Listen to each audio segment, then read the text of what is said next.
নমস্কার, ক্যালকাটা ডায়ালগস থেকে মনোজ দাস বলছি। নমস্য গায়ক শ্যামল মিত্রের একটি গান, ছায়াছবির গান, ছবির নামটা এই মুহূর্তে মনে পড়ছে না, তবে গানটির প্রথম পংক্তি বেশ মনে আছে, তোমার সমাধি ফুলে ফুলে ঢাকা। আর পরের লাইন হলো, কে বলে আজ তুমি নাই, তুমি আছো মন বলে তাই। ভোট জ্বরে আক্রান্ত এই বঙ্গে গানটি মনে পড়ল তৃণমূলের ভাড়া করা ভোট কুশলী সংস্থা আইপ্যাককে দেখে, মানে তাদের রকম সকম দেখে। অবশ্য কে কার ভাড়া করা, মানে তৃণমূল কংগ্রেস আইপ্যাককে ভাড়া করেছে নাকি আইপ্যাক নিজে একটি রাজনৈতিক দল খুলেছে যার নাম টিএমসি, এটা নিয়ে হয়তো গবেষণা করা যেতে পারে। কারণ আইপ্যাক এমনভাবে টিএমসিকে গিলে নিয়েছে, মানে আর্থিক, প্রশাসনিক, রাজনৈতিক সব দিক দিয়ে, যে কে কাকে ভাড়া করে এনেছে সেটা বোঝা দায়। যাকে শুরুর কথায় আসি, গানের ওই পংক্তি, কে বলে আজ তুমি নাই, তুমি আছো মন বলে তাই। আজ পশ্চিমবঙ্গের ভোট রাজনীতিতে ওই আইপ্যাক কি সত্যিই নেই নাকি আছে, তবে চোখের আড়ালে? অফিসে তালা ঝুলছে, কাজ বন্ধের খবর বেরিয়েছে, কর্মীদের ছুটির নির্দেশের কথাও শোনা গেছে, কিন্তু একই সময়ে অভিযোগ উঠছে আইপ্যাকের মেশিন থামেনি, কেবল তার দৃশ্যমান মুখটাই সরিয়ে নেওয়া হয়েছে। অফিসিয়ালি কেউ যাতে না দেখতে পায়, অফিসিয়ালি যাতে বলা যায় আমরা তো ছুটিতে আছি, অর্থাৎ সদর দপ্তর নিস্তব্ধ কিন্তু নেটওয়ার্ক কি এখনও সক্রিয়? এই প্রশ্নটা হঠাৎ আসছে এমন নয়। জানুয়ারিতে আইপ্যাককে ঘিরে কেন্দ্রীয় তদন্ত সংস্থার তল্লাশি, জিজ্ঞাসাবাদ এবং চাপের খবর সামনে আসে। তারপর তাদের অফিসে ইডির রেড, মানে এনফোর্সমেন্ট ডাইরেক্টরেটের রেড, রাজ্যের মুখ্যমন্ত্রীর ছুটে যাওয়া, ফাইলপত্র ছিনিয়ে নেওয়া, হাইকোর্টে সুপ্রিম কোর্টে মামলা, এবং সর্বশেষ এপ্রিলের ঠিক ভোটের মুখেই খবর ছড়ালো আইপ্যাক নিজে, যে রাজ্য থেকে তারা তাদের সংস্থার কাজ গুটিয়ে নিচ্ছে, কর্মীদের ছুটি দেয়া হচ্ছে। এক কথায় বঙ্গভূমিতে তাদের কার্যক্রম বন্ধ, মানে আরেকটি শিল্প বন্ধ হলো। দলের সেকেন্ড ইন কমান্ড ভাইপো স্যার খবরের সত্যতা স্বীকার করে কেন্দ্রের চক্রান্ত বলে এক প্রস্ত গালি দিলেও দলের সুপ্রিমো পিসি সঙ্গে সঙ্গে বললেন, এসব ভিত্তিহীন খবর, আইপ্যাক কাজ করছে, মাঠে আছে এবং বিরোধীরা বিভ্রান্তি ছড়াচ্ছে। ওই গানের কথাকে একটু পাল্টে নিয়ে তাই বলাই যায়, কে বলে আজ আইপ্যাক নাই। আর এখানেই খেলা। রাজনীতির সবচেয়ে বড় নিয়ম হলো অনেক সময় অস্বীকার থেকেই আসল গল্পের শুরু হয়, মানে অস্বীকার করছে কিন্তু গল্পের শুরু হচ্ছে সেখান থেকে। কারণ পশ্চিমবঙ্গের ভোটে আইপ্যাক শুধু একটা পরামর্শদাতা সংস্থা নয়, বহু রিপোর্টে তাদের দেখা হয়েছে ডেটা, বার্তা, মাইক্রো ম্যানেজমেন্ট, মাঠ পর্যায়ের ফিডব্যাক, নির্বাচনী ন্যারেটিভ তৈরি, এমনকি দলের তোলা বোঝেন, এটা তোলাটা তৃণমূলের নামের সাথে ওই জন্যই তোলামূল কথাটা যুক্ত হয়ে গেছে। তো দলের তোলা সেই তোলা কোথায় যাবে, হাওয়ালা মারফত বা অন্য পদ্ধতিতে ইত্যাদি, সব ধরনের গুরুত্বপূর্ণ অবকাঠামো হিসেবে এটাই এদের কাজ। এখন আপনাদের মনে পড়েছে কালীঘাটের সেই কাকুর কথা। কালীঘাটের কাকু, তিনি আবার টাকা, ওই আইপ্যাক তার সমস্ত ব্যাপারগুলো দেখতো, কোন জায়গার থেকে সেই সব টাকা কোথায় আসবে কোথায় যাবে। তো তাই যদি অফিস বন্ধ হয় আইপ্যাকের, তো প্রশ্ন হলো মানুষগুলো কোথায় গেল, যারা এতদিন বুথের হাওয়া মাপত, সেন্টিমেন্ট ধরত, মানুষের তথ্য জোগাড় করত, প্রচারের লাইন ঠিক করত, তারা কি হঠাৎ উবে গেল? এখানেই সামনে আসছে আরও বিস্ফোরক অভিযোগ। রাজ্য সরকারি কর্মীদের সংগঠনের এক পরিচিত মুখ, সংগ্রামী যৌথ মঞ্চের আহ্বায়ক ভাস্কর ঘোষ প্রকাশ্যে অভিযোগ করেছেন, ভোট প্রশিক্ষণ শিবিরে অস্থায়ী সরকারি কর্মী সেজে আইপ্যাক সংশ্লিষ্ট লোকজন ঢুকছে, পোস্টাল ব্যালট প্রক্রিয়ায় অনিয়ম করছে, ভোটের প্রস্তুতির ভেতরেই এক অদৃশ্য তাদের হস্তক্ষেপ কাজ করছে। এই অভিযোগ কেবল সোশ্যাল মিডিয়ার ফিসফাস নয়, ক্যামেরার সামনে বলা, নির্দিষ্ট উদাহরণ সহ তুলে ধরা অভিযোগ, যেটা ভাস্কর ঘোষ প্রকাশ্যে এনেছেন। এখন প্রশ্ন হচ্ছে, এই অভিযোগ কতটা সত্যি নাকি সফেদ ঝুট? তৃণমূল বলবে এসব অভিযোগ বিজেপির চক্রান্ত, নির্বাচন কমিশনের চক্রান্ত, কেন্দ্রীয় সরকারের চক্রান্ত, কারণ কিছুই প্রমাণিত নয়। কিন্তু প্রমাণিত কখন হবে? কোর্টে যাবে, মামলা হবে, সব কিছু দেখা হবে, তারপরে বোঝা যাবে এটা প্রমাণিত বলা যাবে। তার আগে অবধি নাকি বলা যাবে না, এটা তৃণমূলের কথা। কিন্তু পাল্টা বলাই যায়, এত নির্দিষ্ট অভিযোগ এত ধারাবাহিকভাবে সরকারি কর্মীদের নেটওয়ার্ক থেকে উঠে এলে তা কি একেবারে এত সহজে এক তুড়িতে উড়িয়ে দেয়া যায় কি? সবচেয়ে বেশি আশঙ্কার জায়গা কোনগুলো, যেটা গতকালই শুনছিলাম ভাস্কর ঘোষের একটি ভিডিও, সেখানে তিনি একটি সাক্ষাৎকারে বলছেন যে সবচেয়ে বেশি আশঙ্কার জায়গা পোস্টাল ব্যালট। কারণ সাধারণ মানুষের চোখ থাকে ভোটের লাইনে, বুথে, ইভিএমের সামনে, কেন্দ্রীয় বাহিনীর চলাফেরায়, কিন্তু পোস্টাল ব্যালটের খেলা হয় অনেকটাই গোপনে, আড়ালে, কাগজে, খামে, তালিকায়, ইস্যু রেজিস্টারে এবং প্রশাসনিক প্রক্রিয়ার ফাঁকফোকর ধরে। পোস্টাল ব্যালটে ভোটারের সংখ্যা নেহাত কম নয়, পশ্চিমবঙ্গে প্রায় 10 লক্ষ। আর ডিএ নিয়ে এই কর্মচারীরা এতটাই ক্ষেপে আছে মমতা সরকারের ওপর যে এই বিপুল সংখ্যক ভোটার যদি 100% ছোট ফুল ছেড়ে বড় ফুলে চলে যায়, খুব একটা অবাক হবে না কেউ। মমতা দেবী একটা বিকল্প দরজা খুলেছেন অবশ্য, বিজেপির ভোট কমিয়ে দিতে কাস্তে হাতুড়ি তারার সঙ্গে খুব সদ্ভাব রাখছেন।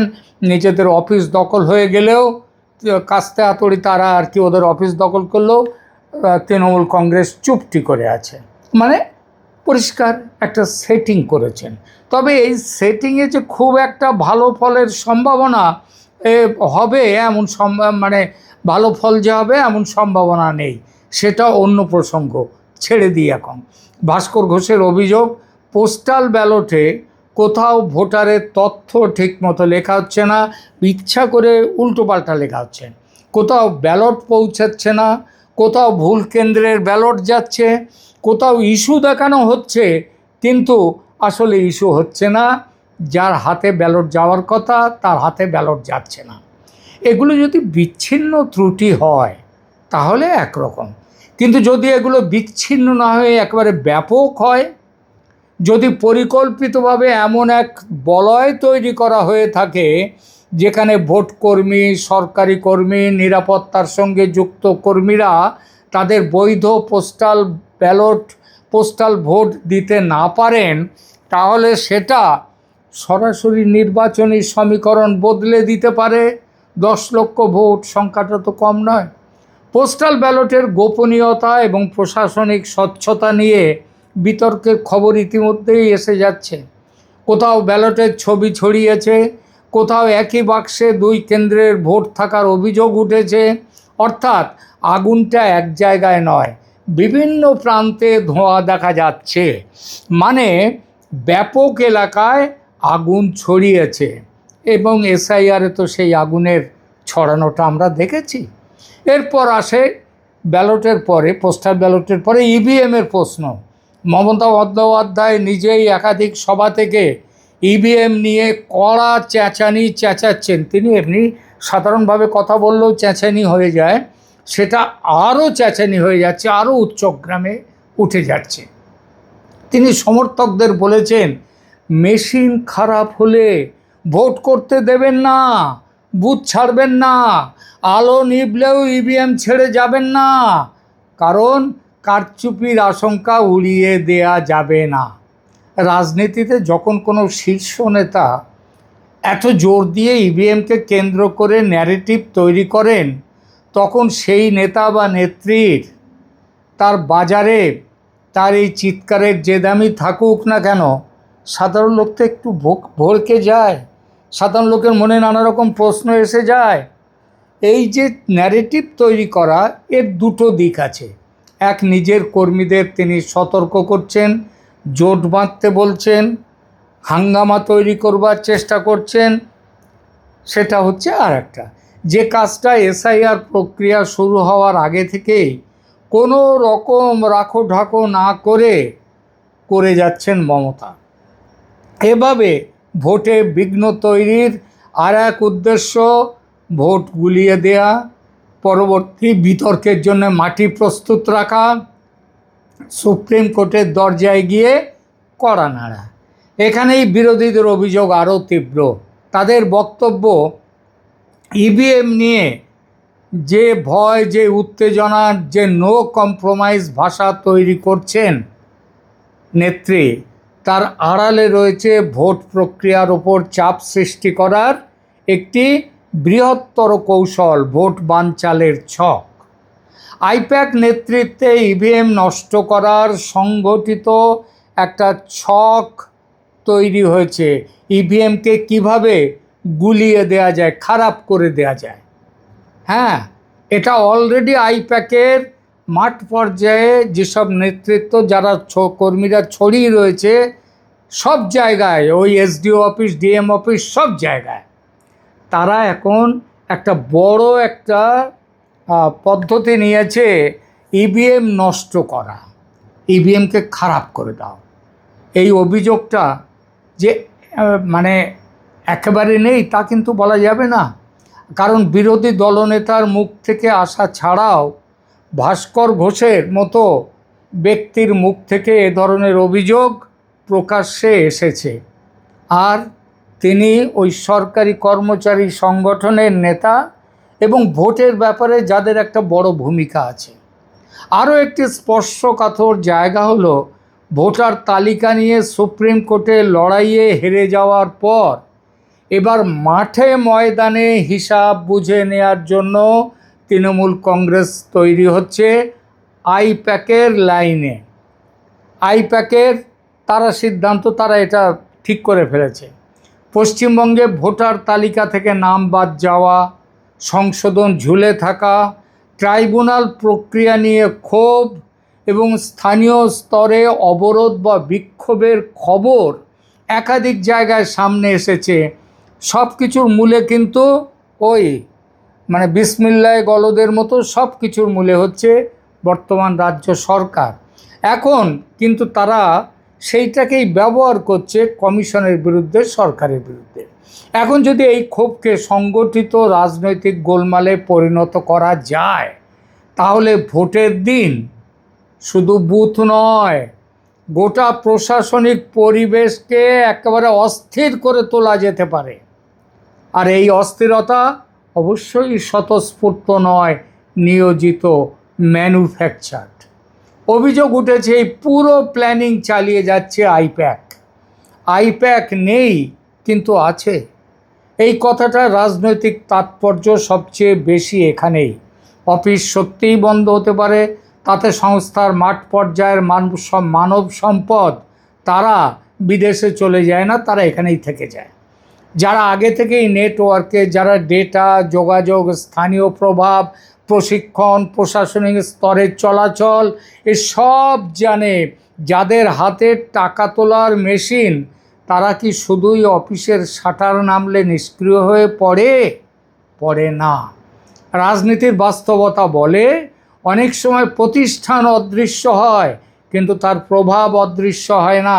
অফিসের বোর্ড খুলে যায় কিন্তু ব্রিফিং চলে, চেয়ার ফাঁকা হয় কিন্তু চ্যানেল ফাঁকা হয় না। তারা যদি অভিযোগ সত্যির দিকে যায়, যদি অভিযোগ, তাহলে বোঝা যাবে অফিস বন্ধ, বোঝা যাচ্ছেও যেটা, যে অফিস বন্ধ হওয়া কেবল দৃশ্যমান কাঠামোর সরে যাওয়া হচ্ছে। আসল কাজ ভোটের সময় নেটওয়ার্ক একেবারে বুথ স্তরে ছড়িয়ে দেয়া, আর সেটা দিয়েছে আইপ্যাক। এই কারণেই ভাস্কর ঘোষের মতো কণ্ঠস্বর অত্যন্ত গুরুত্বপূর্ণ, এবং নির্বাচন কমিশনকে এসব দিকগুলোতে নজর দেওয়া উচিত। কারণ তিনি রাজনৈতিক দলের মুখপাত্র নন, সরকারি কর্মীদের সংগঠনের ভেতর থেকে তিনি ভোট সংশ্লিষ্ট প্রক্রিয়ার বাস্তব সমস্যা জেনে বুঝে সেটা তুলে ধরছেন। তিনি জেনে শুনে মিথ্যে বলছেন, এ কথা যারা বলবে তারা ভুল বলে, মিথ্যে কথা বলে তারাই। তাই এই মুহূর্তে সবচেয়ে বিপজ্জনক কাজ হবে দুই ধরনের সরলীকরণ। একদিকে যারা বলছে সব মিথ্যে, কিছুই হয়নি, তারা নিশ্চিতভাবে মাঠের বাস্তবতা থেকে চোখ সরাচ্ছে। আর যারা বলছে সব প্রমাণ হয়ে গেছে, তারাও তাড়াহুড়ো করছে। সঠিক জায়গাটা কিন্তু মধ্যিখানে। অভিযোগ গুরুতর, উৎস গুরুত্বপূর্ণ, পরিবেশ উত্তপ্ত, কিছু সহায়ক ঘটনা মিলছে, কিন্তু তার জন্যে সেটাকে চূড়ান্ত সত্যি বলে না ধরে সাবধানী নজর রাখা অত্যন্ত জরুরি, অত্যন্ত দরকার। একটা কথা নির্দ্বিধায় বলা যায়, আইপ্যাক সত্যি পশ্চিমবঙ্গের নির্বাচনী যন্ত্রের এতটাই ভেতরে ঢুকে গেছে যে অফিস বন্ধ হলেও তাদের প্রক্রিয়া চলছে। তাহলে এটা শুধু একটা সংস্থার গল্প নয়, এটা রাজনীতির পেশাদারীকরণ থেকে প্রশাসনিক পরিসরে বিরাট প্রভাব বিস্তারের গল্প। যত ডিএম অফিস, এসডি অফিস পশ্চিমবঙ্গে, সব জায়গায় বসে রয়েছে আইপ্যাকের লোক, এবং তারা মিটিংয়ের মধ্যে ওই যে ডিসিআরসি যে কেন্দ্র শিবির, সেখানে ঢুকে যাচ্ছে, এবং যখন তাদেরকে কেউ চ্যালেঞ্জ করছে তারা সেইখান থেকে পালিয়ে যাচ্ছে।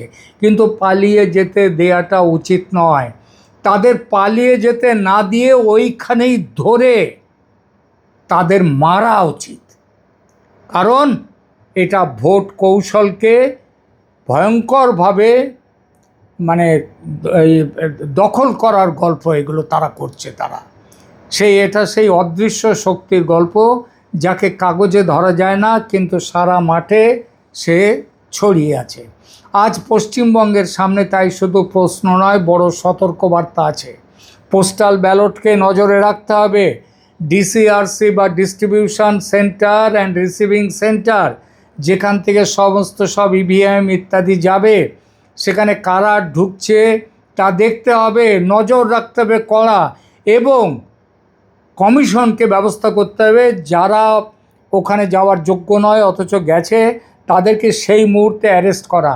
এটা পশ্চিমবঙ্গের পুলিশ এই মুহূর্তে কিন্তু তাদের যে পশ্চিমবঙ্গের পুলিশ সম্পর্কে চটি চাটা পুলিশ বলে একটা বিশেষণ এসছে, সেই বিশেষণটা এখন বাজার হাওয়া ঘুরে যাচ্ছে দেখে সেই বিশেষণটাও অনেকটা ঘুরে গেছে। সুতরাং তাদেরকেও কাজে লাগানো যেতে পারে এই সমস্ত ব্যাপারে। ইভিএম খারাপ হলে তা নথিবদ্ধ করতে হবে, কিন্তু গুজব ছড়িয়ে বিশৃঙ্খলা ঘটতে দেয়া যাবে না। ভোটার তালিকা থেকে নাম বাদ গেলে আইনি পথ, কমিশনের পথ, নথিভিত্তিক আপত্তি, সব পথকে সামনে রাখা আছে, সেখানে যেতে হবে। গোলমালকে রাস্তায় ছড়াতে দেয়া চলবে না। মমতা সাধারণ মানুষকে লেলিয়ে দিচ্ছেন ঠিকই, কিন্তু সাধারণ মানুষকে মনে রাখতে হবে নিরাপত্তা এবার এতটাই কঠোর যে গোলমাল হলে একেবারে সোজা গুলি, এবং সেই গুলির পাল্লায় মমতা, অভিষেক বা নেতারা থাকেন না, থাকবেন সাধারণ মানুষ। মরবেন তারা। এই কথাটা সাধারণ মানুষ মনে রাখবেন। গণতন্ত্রের সবচেয়ে বড় কারচুপি শুধু ভোট বাক্সে হয় না, অনেক সময় তা হয় অনিশ্চয়তা তৈরি করে, মানুষের আস্থা ভেঙে প্রশাসনিক প্রক্রিয়াকে ধোঁয়াটে করে আর সত্যি মিথ্যের সীমারেখা ইচ্ছাকৃতভাবে অস্পষ্ট করে। নির্বাচন কমিশন আপ্রাণ চেষ্টা করছে এই সমস্ত ধোঁয়াশা দূর করে এবার একটা সুস্থ ভোট, মানুষের গণতান্ত্রিক অধিকার ফিরিয়ে দেওয়ার জন্যে। আজকের পশ্চিমবঙ্গে তাই আইপ্যাককে নিয়ে একটাই কথা, আইপ্যাক নেই কিন্তু আছে, অফিস বন্ধ কিন্তু প্রভাবের অভিযোগ বন্ধ নয়, কর্মীরা দৃশ্যমান নয় কিন্তু অভিযোগের বাস্তবতা বলছে নেটওয়ার্ক এখনও সক্রিয়। আর যদি সত্যি ভোটকে তাদের মতো করে চালানোর চেষ্টা তারা এর পরেও করে যান, তাহলে সেটা শুধু এক দলের বিরুদ্ধে অভিযোগ নয়, গোটা নির্বাচনী ব্যবস্থার জন্য বিপদ সংকেত হবে। এবং এই বিপদ সংকেত থেকে বঙ্গবাসীকে বাঁচাতে নির্বাচন কমিশনের মরণপণ ব্যবস্থায় এবারের ভোটে সেই ব্যবস্থা নির্বাচন কমিশন করার চেষ্টা করছে। আমরা আশা করব আগামীকালকের ভোট প্রথম পর্ব, কাল 23 তারিখ, সেই ভোটে নির্বাচন কমিশন জয়ী হবে এবং যারা ভোটের চুরি করে, ভোট ডাকাতি করে, জালিয়াতি করে তারা হেরে যাবে।